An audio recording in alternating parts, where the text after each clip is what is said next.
जमात शिशम के 21वें सबक में खुशामदीद। आज हम कानून तकसीमी बलहाज जमा पढ़ेंगे। अंग्रेजी में इसे distributive law of multiplication over addition कहते हैं। अगर आप देखें तो इस कानून के दो टुकड़े हम कर सकते हैं, कानून तकसीमी और दूसरा जमा। तो सबसे पहले हमें ये देखना होगा कि ये कानून का नाम ऐसा क्यों रखा गया। अगर हम इसको अलजबरे के लिहाज से देखें तो ये है कि ए ज़रब बी जमा सी, जो हम बी जमा सी जो है वो ब्रैकेट में है, वो ऐसे ही है कि जैसे ए ज़रब बी जमा ए ज़रब सी के। हम एक मिसाल लेते हैं नंबरों से ताकि हमें ज़्यादा अच्छी तरह समझ आ जाए। अगर हम देखें 2 ज़रब और ब्रैकेट में 3 जमा 4, तो एक तरीका तो यह है जो हमने अब तक पढ़ा था कि हम सबसे पहले इस ब्रैकेट को हल करेंगे। जब हम इस ब्रैकेट को हल करेंगे तो ये 3 जमा 4 7 हो गया और 2 ज़रब 7, तो इसका मतलब है कि इसका जवाब 14 है।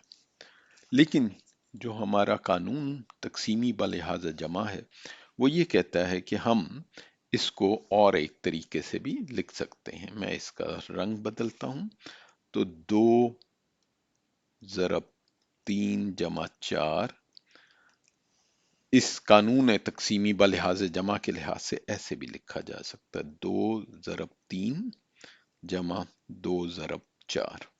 अगर हम देखें तो 2 जमा 3 6 और 2 जमा 4 2 ज़रब 4 8, तो 8 जमा 6 14। तो इसका नाम ये क्यों है कानून तकसीमी बलिहाज जमा।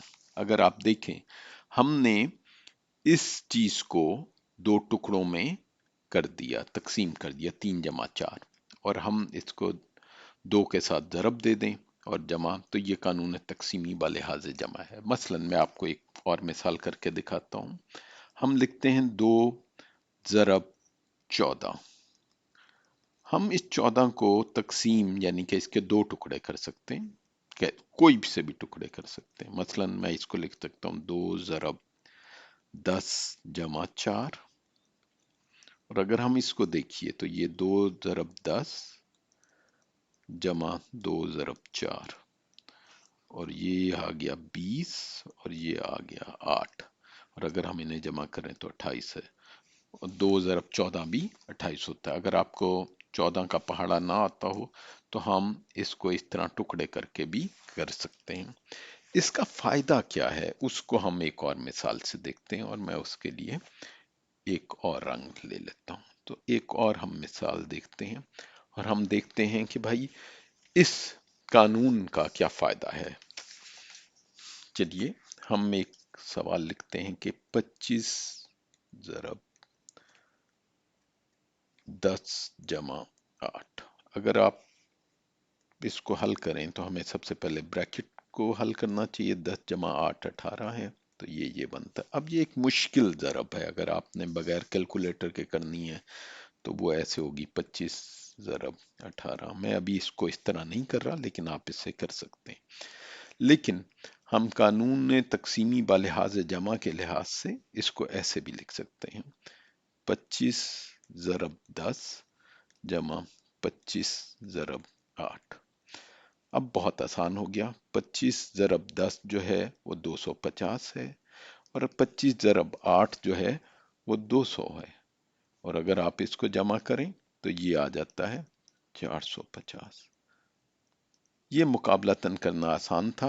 अब हम इसको इस तरह भी ज़रब करके देख सकते हैं। 8 ज़रब 5, 8 पंजे 40, तो 0 और 4 इधर गया। 8 दूनी 16, 16 और 4 20। उसके बाद हमने एक छोड़ी और ये 25 उसी तरह आ गया, 0 5 450। ये भी वही जवाब आया, लेकिन कानून तकसीमी बलिहाज जमा से ये एक आसान तरीके से हुआ।